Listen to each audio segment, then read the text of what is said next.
Welcome to the party, everybody. I'm Sam Ekstrom here at Locked On Sports Minnesota. Wolves keep leading the West, and the schedule gets softer. We'll talk about it all on today's Minnesota basketball party. This is Locked On Sports Minnesota podcast. It's endless Minnesota Timberwolves talk with the diverse voices of your local experts. It's time for the Minnesota basketball party on the Locked On Podcast Network. Your team every day. Wolves talk every Wednesday here on Locked On Sports Minnesota. So glad you've joined us watching on the Locked On Sports Minnesota YouTube channel, perhaps the 24/7 YouTube live stream here. Please subscribe, get access to that. And you can also hear us on the Locked On Wolves audio feed wherever you get your podcasts, the SiriusXM app, Amazon Fire, and Roku. Lots of ways to watch and listen here at Locked On Sports Minnesota.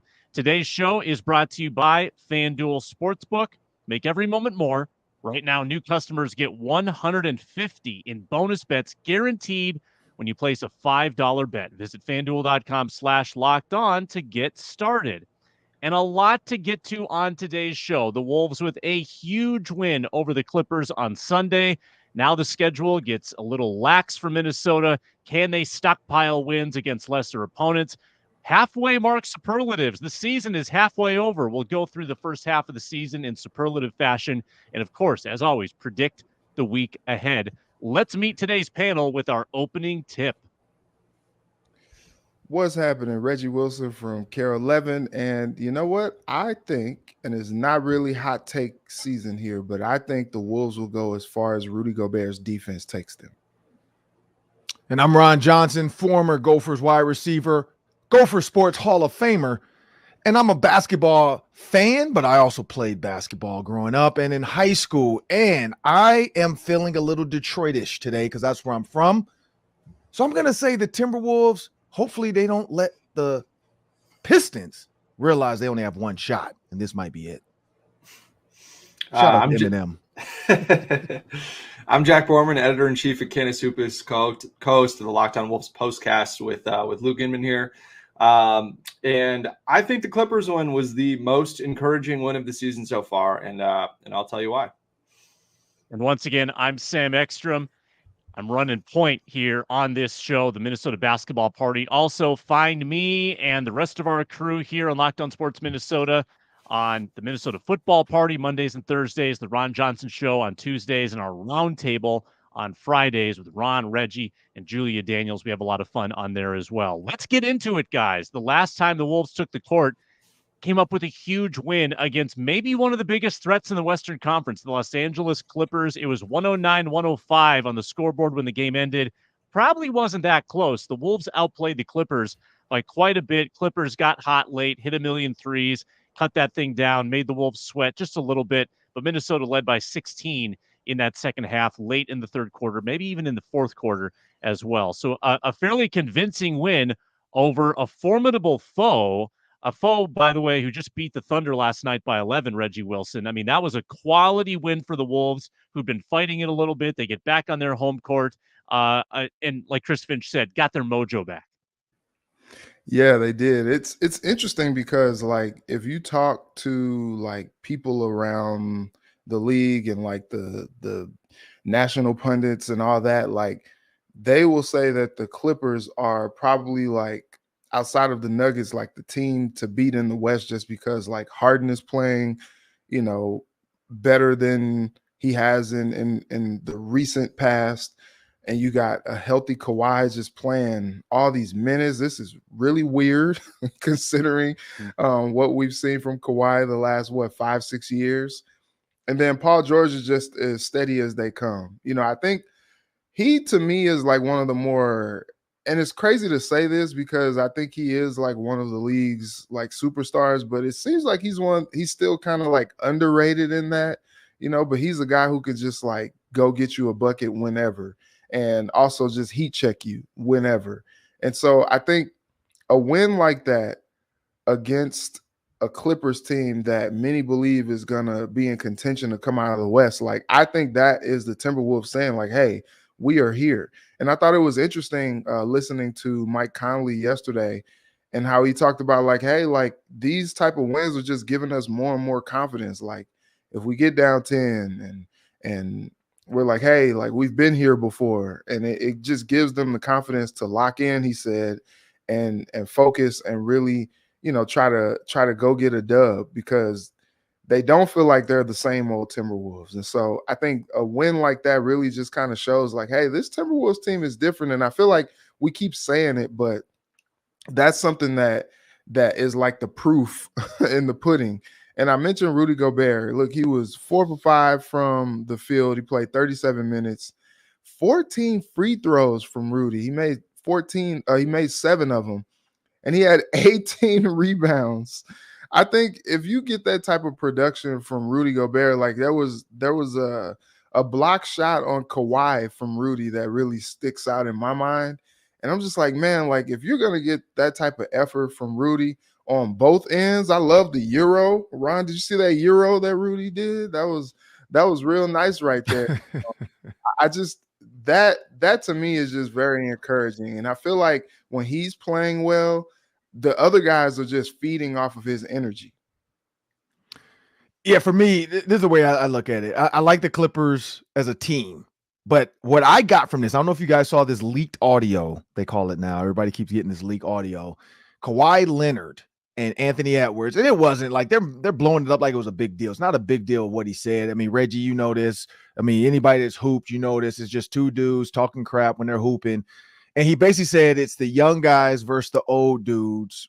Basically, like, get out my way. And Kawhi was like, nah, that ain't happening. And then, of course, he makes the free throw so he doesn't get a chance to show him. But he kind of shoves Kawhi out the lane, like, man. And then he's kind of like flexes a little bit, runs down the court. I like that. Like, that's what I got from the game. A guy that puts up 33 points, but still is competing, still telling these old, like, because if you're a fan of basketball, Kawhi Leonard, Paul George, James Harden, LeBron James, Steph Curry, that's the old guard of players. Like that's like the Isaiah Thomas with the towel on his head walking off the court as Michael Jordan beats him. That's the Larry Bird heading off the court as Isaiah Thomas beats him. Like, I think this is just the time now where Anthony Edwards is like, all right, I'm next. Like, it's my turn. So you old dudes, I don't care what y'all did in the past. I don't care how many championships you won. I don't care how many big shots you hit in games. I'm stronger than you, man. Like, you too old for this. And I love that, because a lot of guys walk into these games versus superstars and they're ready to trade jerseys and handshake and be boys. I guarantee Kawhi respects Anthony Edwards more after that game than he would have if he had fanboyed him during the game. And that's the big difference in what we're seeing in this Timberwolves team. The other thing, and I watched the whole first quarter when I was at the gym on the Stairmaster, because that's the only way I kind of get valleys now. But this is what I got from the first quarter. When you think about Cat, I was about to say Cat Williams, Karl-Anthony Towns, his entry pass. I don't know if you guys saw this. He got it to the top of the key. It was early. It was like, this was probably 5-2, maybe 5-5, but he gets it at the top. He tries to be the distributor and he throws the ball out of bounds. Immediately, you see everybody look at him like, dude, that's not your job. Like, stop.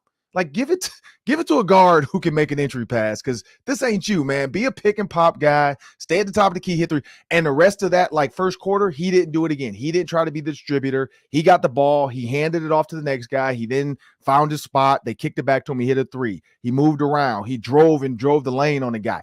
Even on the one where I thought he was about to whine a little bit, he got bumped, missed the ball. They somehow got a steal. I don't know if it was Kyle Anderson or who did it. He kicked it back. He like Karl-Anthony Towns was still in the play. He kicked it back to him. That's the kind of stuff that's going to make this team win. One, Anthony Edwards showing that I'm the guy now. And two, Karl-Anthony Towns playing his role. And I think that's going to be the key for this team. And I agree with the Goberts too. Like, if Gobert, I've talked about this last time they lost, when they are losing in the rebound area, it's tough. When Rudy Gobert is there, it's even or they're dominating. And I think that's the big key. They're not giving guys second shots. Also, James Harden, he looks very indecisive right now. Like, he's not like normally he's step back three, dribble. I mean, it's almost like he doesn't know where he fits in this team. It's too many guys. And that's the other thing I noticed about the Clippers. Like, James Harden, I don't know if maybe that was just a Timberwolves game. I haven't watched enough Clippers games to know, but that game, he looked indecisive early. Like, normally if he has any space, he's throwing it up. He was wide open for a three and passed it. I'm like, that's not the Harden I know. Yeah, Clips have been rolling since December 1st. Best record in the NBA since then. And it's kind of one of those teams, Jack, and you think this was the best win of the year, where LA, they do have so much firepower that Harden can have an off night. And then you still got Kawhi and Paul George. Or, two of the big three are not going to be shut down typically most nights. That's why it's such a quality win for the Wolves. Yeah, you're exactly right. I mean, and Harden has been a huge reason why for most of the season. He's done an awesome job of getting other guys involved and creating a ton of wide open spot threes for the Clippers. I mean, and you saw it, they shot like 44% from three.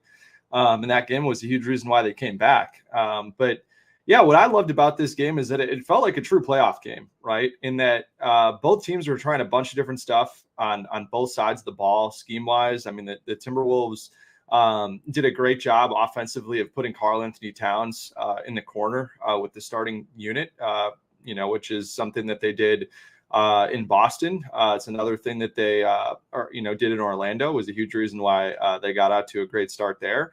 And they did it again in this one. And I thought that when that happens, it just creates so much more spacing on the offensive end of the floor, allows Anthony Edwards to have so much more space when he's in that pick and roll game with Rudy Gobert.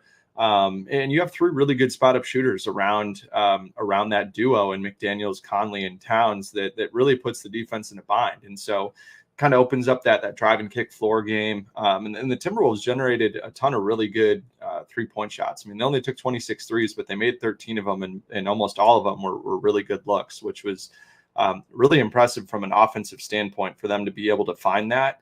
And then, the fact that the Timberwolves played 8 guys, I thought was pretty telling that Chris Finch really, really wanted this game pretty bad. And, and within that 8-man rotation, I mean, you think about how much the Timberwolves' length bothered Kawhi, Harden, and PG, and it was a huge reason why none of them really were able to find any type of sustained rhythm throughout the game. Anthony Edwards and Jaden McDaniels specifically were incredible on Paul George and Kawhi.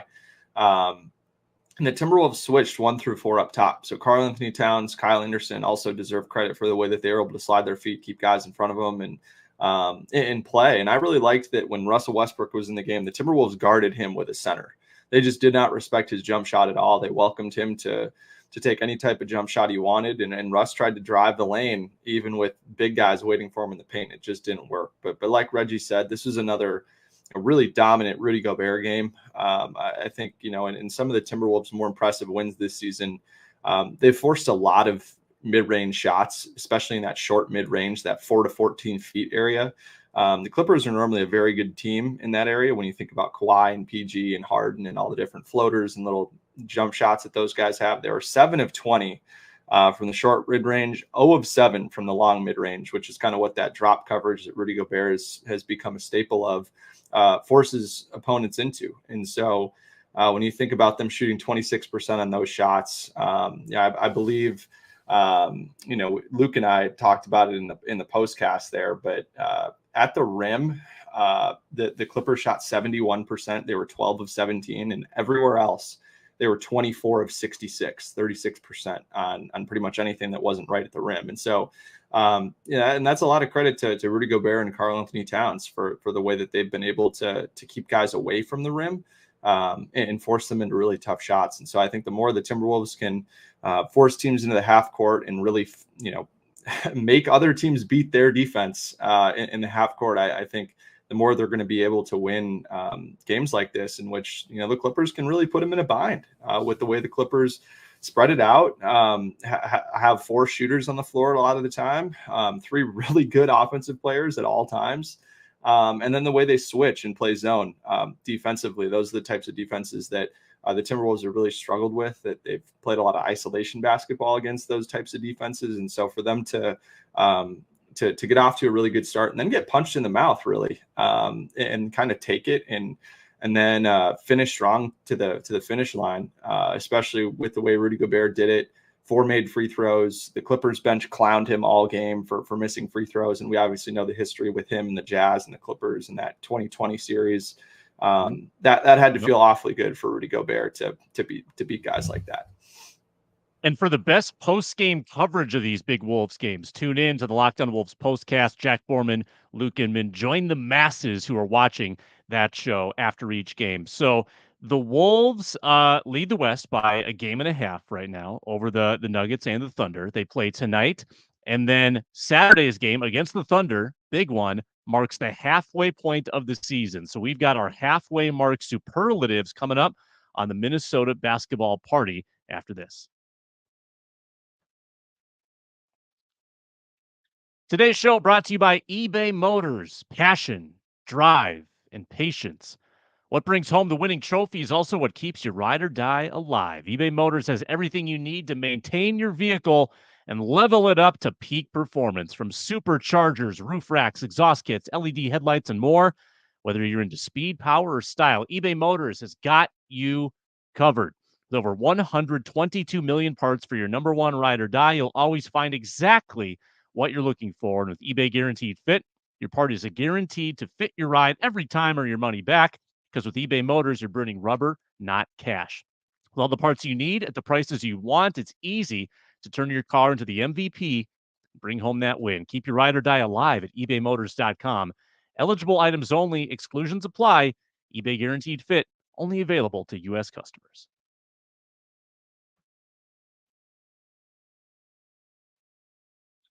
All right, I got 4 categories here.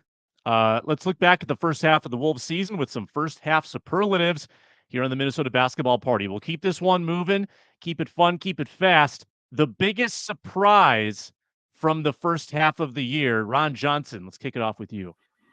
My biggest surprise is going to be just Anthony Edwards' dominance and the fact that people are like starting to post videos saying, I've seen a guy move like this before, but not since this guy.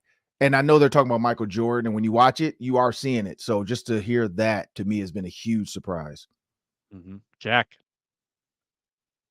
Yeah, for me, it's just how healthy Rudy Gobert has looked. I think last season, was certainly the worst case scenario of what could happen in year one after that trade. But to see the way that he's recovered physically and looks is more dominant on both ends of the floor than he ever has. Certainly something that even I, who predicted the Timberwolves would be second in the West this season, didn't think he would get back to, at least this quickly. So, that's all the credit to Gobert and the way that, he's been able to take care of his body for getting back into this shape, because it's been awesome to watch. I too would say Rudy Gobert's resurgence. And it's interesting because you compare his stats last year to his stats this year. He's shooting a lower percentage. His free throws are a lower percentage. Scoring is down a little bit. Rebounds are up about 3/4 of a rebound. Blocks, been a big resurgence, a lot more blocks. But generally they're the same. So why does it feel like he's so much better? Why does it look like he's so much better? It's the intangibles. It's the shots that he repels, the stuff that doesn't show up on the box score. His length, his impact in the lane, repelling slashers trying to get to the rim. That's why it looks different. Stuff that wasn't happening last year is happening this year that goes so far beyond the box score. And isn't he like one of the leaders in dunks in the NBA too? Like the lob is in full play with Mike Conley, which is a lot of fun. Reggie Wilson, your biggest surprise? I think it's just the magic of Chris Finch, like figuring this thing out with the big men. When they signed Naz Reid, I was like, he's deserving, but I'm like, man, they got 3 bigs now. When you commit that much money to a guy like Naz Reid, it's like, yeah, you gotta find some playing time for him in the rotation, and Finchy has done that. You see Naz come in off the bench and he's like an instant microwave, and he cooks and he's big jelly, as Michael Grady called him the other night. And so Grady's the best. You see Cat, you see Rudy and Naz all eating in this Chris Finch system, and I think that's the biggest surprise for me. All right, I've got one that's kind of on the negative side here in our award season show. Biggest disappointment of the year from the first half. There aren't too many, but there's probably a couple. Jack Borman, give us one. Yeah, for me, I think it's got to be Shake Milton. I was pretty excited about that signing, just because I thought the Timberwolves would be priced out of that competition. But Shake Milton's had a really high floor as a player in his NBA career. He's pretty much been right at 9 points a game, 3 assists on 51%, effective field goal shooting, and he's been really consistent throughout his years in Philadelphia, and played in a really kind of controlled role where it was very similar to what we expected he would play here, which is to be kind of that backup point guard if you need it off the bench, or backup bucket getter off the bench if you need, who's more than capable of filling in as a spot starter either at the 1 or the 2. And he did that incredibly well in Philadelphia, and it just hasn't been there so far this season. I mean, he's averaging pretty much career worst across the board, career worst in, points, assists, rebounds, steals, turnovers, turnovers, I guess, like per 36 minutes. But it's just been unfortunate to watch because he was someone that I was really excited about. And still, like, if Shake Milton got back to that, it would be a huge help for this team, because it's kind of exactly, what they need, and something that they're presumably going to be looking at acquiring at the trade deadline or in the buyout market. So, hope that he can really bounce back in the second half of the season. But I'd say the first half for Shake Milton has been disappointing for sure. Mine is the Boston game. 109-102, 2 minutes, 15 seconds left, and you've got the ball. And they let that one slip away. Would have been the best win of the year. Maybe the Clippers game is now the best win of the year. Would have been the Boston game. That would have been epic. They were shorthanded. They flew in that day, and they let it slip. Haven't done that too much this year, but that stunk. That was a huge bummer. That was my biggest disappointment. Couldn't sleep that night. Reggie. Yeah, I was going to go Shake as well. You think about last year's team, Austin Rivers, Brent Forbes, and all that, and then you seemingly upgrade at that backup point guard position, and you just haven't seen it from Shake. I mean, we talked about Finchie doing the 8-man rotation in the last game, and Shake didn't even get in the game. It was a DNP, coach's decision. So when you got things like that happening with the guy that you brought in as not a prized free agent, but a free agent that you expected to be a part of the rotation, I think that's a pretty disappointing thing. Ron. For mine, so and this is like nitpicky, I guess I'll say, but karl-Anthony Towns rebounds. I feel like a guy at his size, and I get it, in this offense, he likes to stay up top. He likes to try to spread the floor and shoot jumpers because he's the best big man shooting. But I feel like he should have more than one offensive or 1 point, whatever, offensive rebound a game. Like, this is a guy that could easily clean up the boards with Rudy Gobert, have 2 to 3 offensive rebounds per game, which also could be easy putbacks for easy points. I was going to nitpick the 3-point shooting because I think Anthony Edwards is the best, and he's like 39th in the NBA for 3-pointers made per game. But when you're number 1, I like that, because it's like the Warriors lived by the 3, and now they're dying by the 3. They're also dying because Draymond Green is choking the life out of them.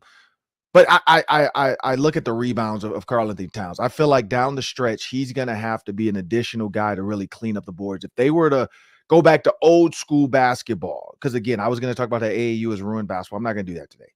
But old school basketball, where everybody had to find a guy when the ball went up, everybody crashed the boards when the ball went up, karl-Anthony Towns probably could easily have 2 more rebounds per game offensively, which probably turns into 2 to 4 more points a game, which helps you win games like that Celtics game. And it's going to help you win an NBA championship. And I think that's the key. So that's it's nitpicky, but I just wish, like, when he knows he's not getting a 3, start crashing the boards now. You're over 6'10". You should be able to go down there and dominate some of the guys guarding you.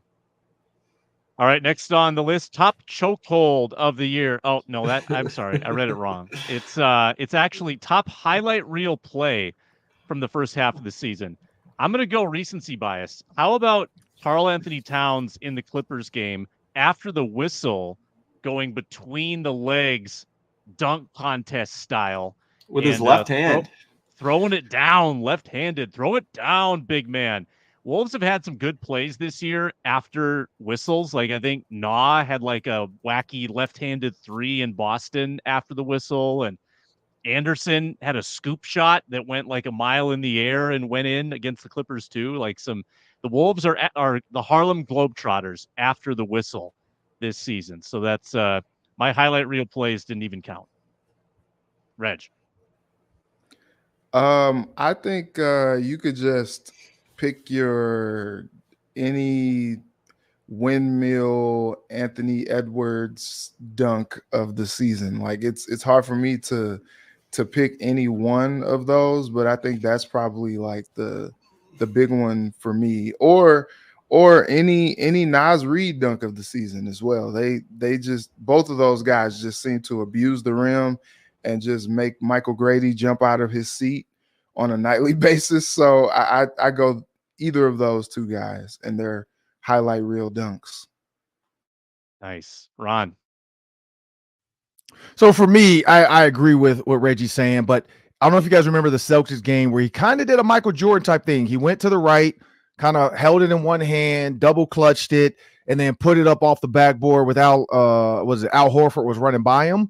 Like, it's not almost the dunks too for me, it's the decision making. Like, he floats at a different pace. Also, I forgot whose guy is slow-mo. Whose guy is that? That's my guy. Is that your guy? I'm in on slow-mo for sure. I'm gonna give, like, the Clippers game, I watched slow-mo. I'm gonna give him his just due. Like, it feels like a travel because he sits on the ground for so long with that 1 foot in his little Euro steppers, but it's effective. Like, it's almost like I'm like, man, at 44, I need to start playing like slow-mo at the gym now because it's deceptive. It feels like he's going fast, but he's not. And then he takes that little step, and then the guy just goes flying by, and he's like watching the guy fly by like he's in the Matrix. His foot's still on the ground. They're not calling it travel because it's how he moves. And they're like, that's just his move. It's not a travel. But those are my two highlights. I just like the way Anthony Edwards can control his body, can float in the air. Like, even that one, he had it in one hand, could have just had a layup, put it in two hands, let Alfred fly by, double clutch, hit off the backboard. But the key was he looked controlled, because some guys do those moves and they are out of control. He looks, his body control, I don't know if he has a body guy like Kirk Cousins, but whatever he did this offseason, he looks very much in control of his body. But that's the one for me. It felt a little Michael Jordan-esque in that, the way he just floated. Jack? Yeah, I think it's a tie for me. There was a sequence in the win over Boston in overtime where Ant just clamped Tatum, like totally just made Tatum look like he was like really intimidated by Ant. Got a jump ball. Ant wins the jump ball, then hits Mike Conley for a 3 to go up 1. Then the next trip has this like ISO on the right wing and just like totally like windshield wiper crossover step back to go up 3. And the crowd was going bananas. So I think it's kind of like a tie between that. And then Cat needs his flowers too. I mean, we talk about Ant a lot in the fourth quarter, but like early on in the season, the first like 25, 30 games of the season, karl-Anthony Towns was awesome in the fourth quarter. And he had a huge game winner over the Pelicans back on November 18th, where the Wolves were down, I want to say like 14 or 15 points in the fourth quarter. And he capped off that comeback in a game that they had zero business winning against a really shorthanded Pelican squad and put them over the top. So I'd say kind of a tie between those two. Yeah, that was my honorable mention, was the cat floater for the win against the Pellies. All right, one more in our halfway superlatives. Jack said that the Clippers game was the best win of the year. That's the category, best win. Jack, you sticking with that? You haven't changed your mind in the last 15 minutes? I said it was the most encouraging win, but not the best win in my mind. The best win in my mind was 106-103 over the Thunder on November 28th. Anthony Edwards got hurt in this game, and that was kind of when some of the mojo and the energy kind of started to shift with the Wolves, and they kind of started to struggle a little bit after this. But I was there at Target Center. Troy Brown Jr. and Nas Reed had 19 of the team's 30 points in the fourth quarter, and Rudy Gobert just completely dominated Chet Holmgren. And that was a game where it's like, looking back in hindsight, if they would have lost that game, like no one would have complained or really been the wiser, just because you lose your best player. It's obviously hard to overcome that against such a good team. But the way they did that, I thought was really, really impressive. And looking back on it, like that's a really important win against a team that they're now jockeying with for playoff position. But also your record in your division in the NBA is, a really important tiebreaker. And so every win in the division does matter. And so it was cool to see the Wolves kind of overcome that Ant injury and rise up and see some kind of unsung heroes, if you will, win them a game. Yeah, a lot to choose from. I'm going to go Heat game on the road. Another game you had no business winning, down 17. Come back to win that with some unbelievable shot making late where both teams couldn't miss. And the Wolves just out-dueled I believe, a healthy Heat team on the road coming from way behind. So that's mine, Reggie Wilson.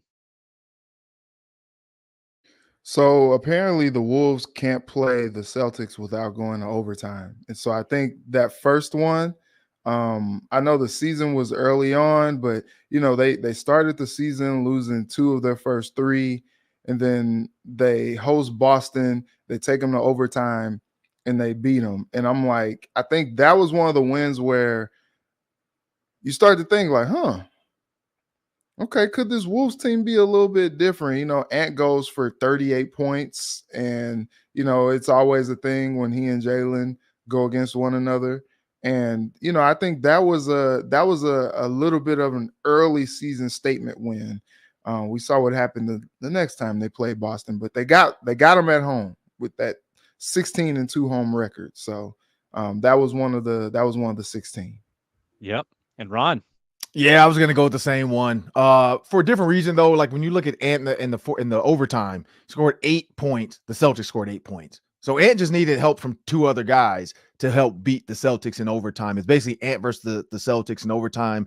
He took over, but that was the game where I talked about the highlight. Like that was the game where I saw Ant kind of really just show like, look, man, like Jason, all you guys came to see, because it was in Minnesota, and I saw a lot of Minnesotans tweeting about Jason Tatum and, I get to see the Celtics, and the Celtics were undefeated. So handing them their first loss, I think that I agree with Reggie too. Like you saw like, oh, wait a minute. Celtics were undefeated. Everybody's talking about they might break this Warriors record, and the Timberwolves beat them. Maybe the Timberwolves are better than we thought, because those, if you could rewind time and they win that Raptors game early on, I think we have a different thought about the start. That start was like, you got to be kidding me. The Hawks and the Raptors? Like, how do you lose to them? And then it felt like, here we go again, same old Timberwolves, and it's not. This is a totally different team. So if they had won those early 2, like if they were to switch the season up and put those games a little bit later, I think the Timberwolves probably start the season probably undefeated, because that was their only 2 losses in that first 6. Like they might have started 6-0 as well and beat the Celtics, but I think that was a needed 2 losses early to show them like, look, we can't just come out here and think we're going to beat everybody because we're better. We have to play better. And that's what started happening. So this might be in the 30 for 30 Sports Center about those early 2 losses and then how they turned the season around after beating the Hawks or Celtics. It's the best in the West against the worst in Detroit. We'll break that down next on the Minnesota Basketball Party. This episode is sponsored by BetterHelp. It's the new year. It's January of the new year.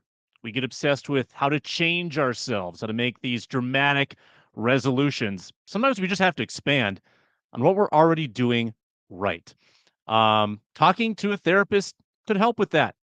Just chatting with someone else, digging a little bit, finding our strengths, and just trying to make some quality, positive life adjustments. That can be a really healthy way to kick off your new year. And if you're thinking of starting therapy, you can give BetterHelp a try, because therapy is really important. It's good for our mental health. And BetterHelp totally online, designed to be convenient, flexible, suited to your schedule. Fill out a brief questionnaire, get matched with a licensed therapist, and you can switch therapists at any time for no additional charge. If you're not comfortable, you can make a change, do what's right for you, and celebrate the progress that you've already made by visiting betterhelp.com/lockedonnba and get 10% off your first month. BetterHelp, HELP.com/lockedonnba. We are also presented by FanDuel. And here's the promotion now. With the NFL into the playoffs, you probably want to join in the fun at America's #1 sportsbook. If you're a new customer, get $150 in bonus bets guaranteed when you place a $5 bet. That's bet 5, get 150, win or lose. And with that 150, you can do a same game parlay, build that out in the Parlay Hub.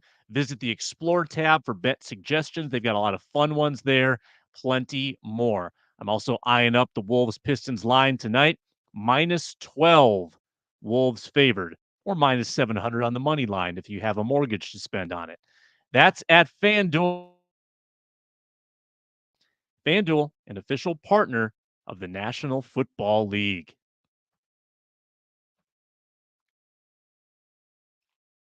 All right, Ron Johnson, Mr. Detroit, talk to us about this Wolves-Pistons game tonight. The Pistons, Ron, are relatively red hot. They are coming off a win. However, Cade Cunningham, I read, is out of this game, and the Wolves come in as the best team in the West. So how's it going to go down tonight in Detroit?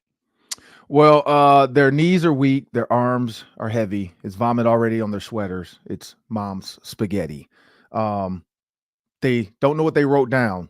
The crowd's so loud. No, Eminem is going to show up. You know, he showed up to the Detroit Lions game. I don't know if he's going to show up to the Pistons game, but I know Detroit is absolutely going crazy right now because they're about to host the Buccaneers, which I don't know if you guys saw that reporter that didn't know the Lions played indoors. Bless her heart. So I don't know if that energy is why the Pistons got their first win in a long time. They're 4 and whatever. I feel bad for Monty Williams, but here's how it should go down. Unfortunately, this is my Detroit Lions. I actually held Jay Nivey. Like, I have a picture. I got to find that picture. I held Jay Nivey in my arms when he was just born. Nell Ivy, his mom, played for the Washington Mystics. And Javen Hunter, no, sorry, I think the Indiana Fever, but they were playing the Washington Mystics. And Javen Hunter, his dad, was my teammate with the Ravens, our rookie year. He was born in 2002. So I remember holding him in my arms. And so I have a lot of love for Detroit. Cade Cunningham put on the buffs, as you guys saw Michigan with the turnover buffs. So it's so much Detroit on that team, but they are trash. They are absolute trash. Caitlin Clark would help them out right now at this point, the way she shoots threes. So with that said, it should be an absolute blow. Like, there should be nothing in this game that makes people feel like the Timberwolves play down to their opponent. These are the type of games where, like, even in the gym, if it's like me and 4 other athletes versus like 4 guys that can't dribble and 1 athlete, maybe a couple 60-year-olds, dominate. Beat them 15-0 is how we look at it in the gym. They shouldn't score on us. And that's how the Timberwolves have to walk into that gym. They have to feel like they are about to dominate every single possession. There's nothing you can do to stop us. This train is going to roll. And by the 4th quarter, we should see like Shake Milton and everybody else in the game. Anthony Edwards sitting back, drinking some Gatorade, laughing with his teammates. That's what I expect. They shouldn't even have to play in the 4th quarter, but we'll see. Yeah, and it is the front end of a back-to-back, too, so that'd be nice to get a little rest in the 4th quarter. Jack, predictions for tonight? Yeah, my prediction is that Anthony Edwards does not play. Obviously, if the Timberwolves training staff says Ant's good to go, I'll believe Ant's good to go, but he's got a little bit of a lingering left knee issue. Obviously played through it on Sunday, 33 points, played tremendous. But again, like, this is the first time they've had 2 days off in between a game in over a month. You play tomorrow in a national TV game against a Western Conference team, and then you have a huge game on Saturday. This is a game that should be a bloodbath with or without Anthony Edwards. I think the line is 11.5 right now, which tells me that Ant is not going to play. I think that line would be pushing 15, 16, 17 points if Ant was, going to play, but we'll see. The Timberwolves have dominated teams that are inefficient jump shooting teams. The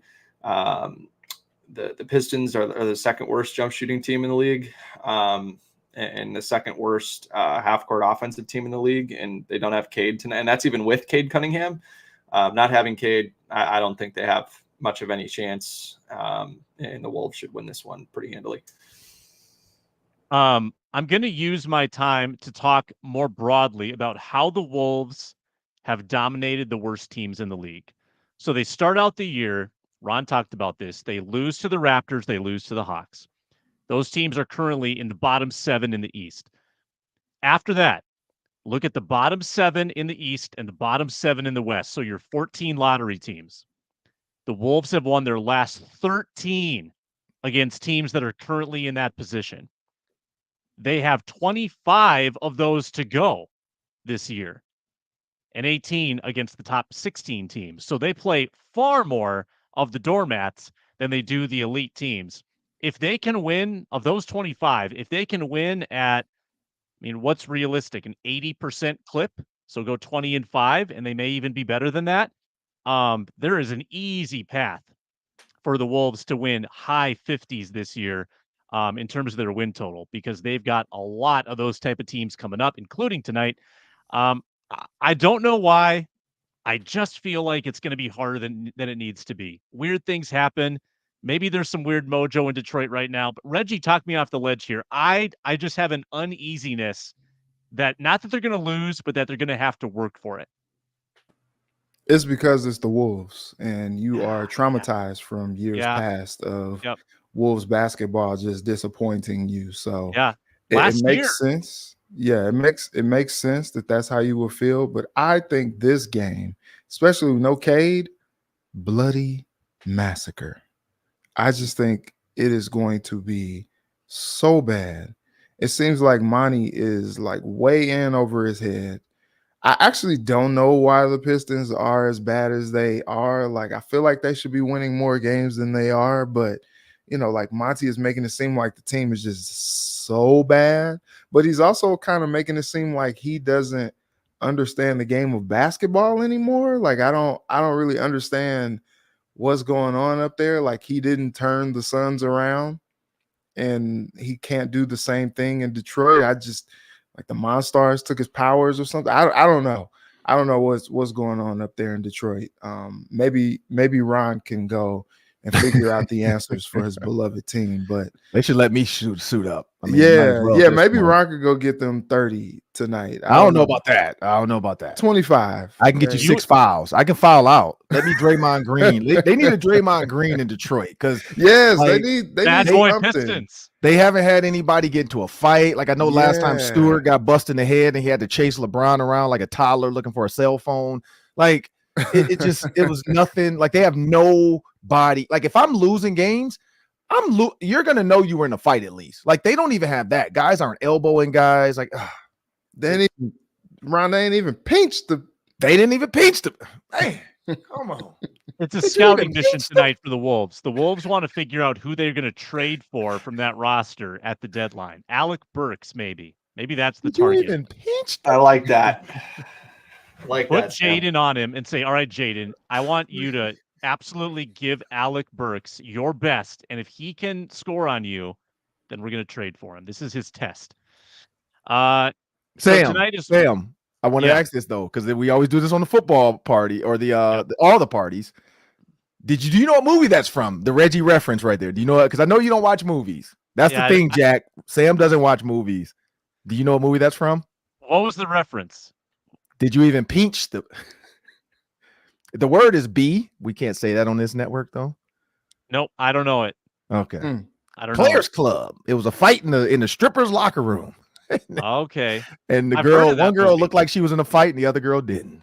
So I've heard of the film. Nice little motion picture. Haven't seen it though. Would you That's where the recommend Pistons need to go. They need to go to the Players Club. Maybe that'll help them out. I know James Harden's been there numerous times.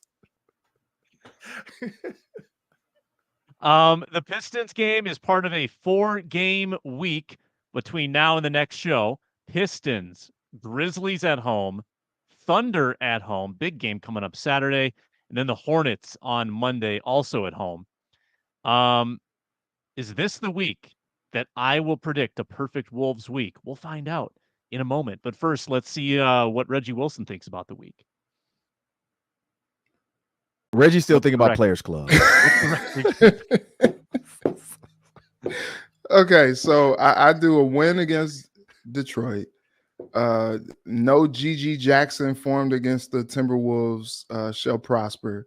So I'll go a win against Memphis. Maybe they lose that one to OKC. And that's the week. 2-1. 2-1. Why you gotta? What's the GG Jackson slander for? That's the young pup. No. There's no GG Jackson slander. I'm just saying, like they can't. You're not gonna let him get off. They can't do that. He's the new young gun. Shaq is familiar with the game. No pun intended, Ja Morant. He is the new young gun, though. I like him. All right, we got to get out of here. I'm going to go 4-0. The Pistons are terrible. The Grizzlies are terrible. They don't have Ja or Desmond Bane. Another bad team the Wolves should kill, and it's at home. National TV game. OKC, this is one of the hardest road trips in the league that they're on right now. They have to play at the Lakers, at the Clippers last night, and then the second night of back-to-back in Utah at altitude on Thursday. Utah's 12-2 in their last 14, and then at Target Center home Saturday night is their last game of a 4-game trip. I think the Wolves are going to win that game handily. I just think that's a scheduled loss for the Thunder, and Charlotte is 1-15 in their last 16. Even with LaMelo back, that team does not play a lick of With defense. the big baller shoes. He got the new big baller space shoes. I don't know if you've seen those. They're horrible. Predictably horrible. So I'm Also, 4-0. Pretty confident 4-0. Couldn't pick the OKC head coach out of a lineup to save my life. Like, I was looking at him yesterday. I was just like, I have probably seen that dude like 5 or 6 times already, and he still looks like a new dude to me. He has a great commentary voice, though, if he goes into like broadcasting after he's done coaching. Okay. I'm going to vowel his name. I can't really spell it or say it, but yeah, he's a guy. Ron, did you make your prediction yet? I don't think you did. No, I didn't. So 3 wins for sure. Pistons, Grizzlies, Hornets. I am looking forward to watching the Grizzlies though without Ja, because after the last game the Grizzlies had and GG got off, I'm like, oh, let me check this new kid out, because when Ja finally comes back next year, maybe this is the 1-2 punch they needed. They got rid of what's his name, the antagonizer, and now maybe they're changing their image. Maybe they're more of a basketball team, and they're like, when Ja comes back, we're just gonna play, no guns, nothing.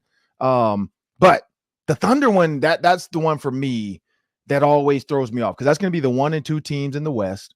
That's gonna feel like a Western Conference championship game. The winner of that one should feel like, okay, who's gonna play in the NBA Finals? Could be the Nuggets as well. But the Thunder, I don't know. But I'm going to say the Timberwolves start to show the world like we are who we are and we're ready for this. And Denny Green, rest in peace. He's saying, crown them.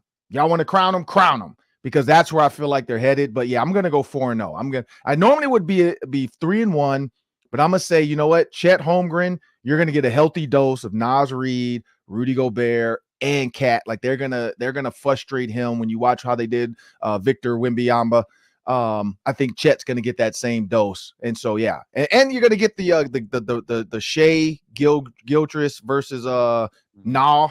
So the family ties there. That should be a fun one. But yeah, I'm gonna go 4-0. Yeah, I can't resist. 4-0 as well for me. We're on the 4-0 train. So Wolves make us look smart. That's all for today on the Minnesota Basketball Party. Back with you next Wednesday. Wolves Talk every Wednesday here on Locked On Sports Minnesota. Catch Jack with Luke Inman on the postcast, and catch Ron Johnson on the Ron Johnson Show. Catch Reggie Wilson on Carol Evans Sports. Does a great job. So long, everybody. Thanks for watching. Thanks for listening here on Locked On Sports Minnesota.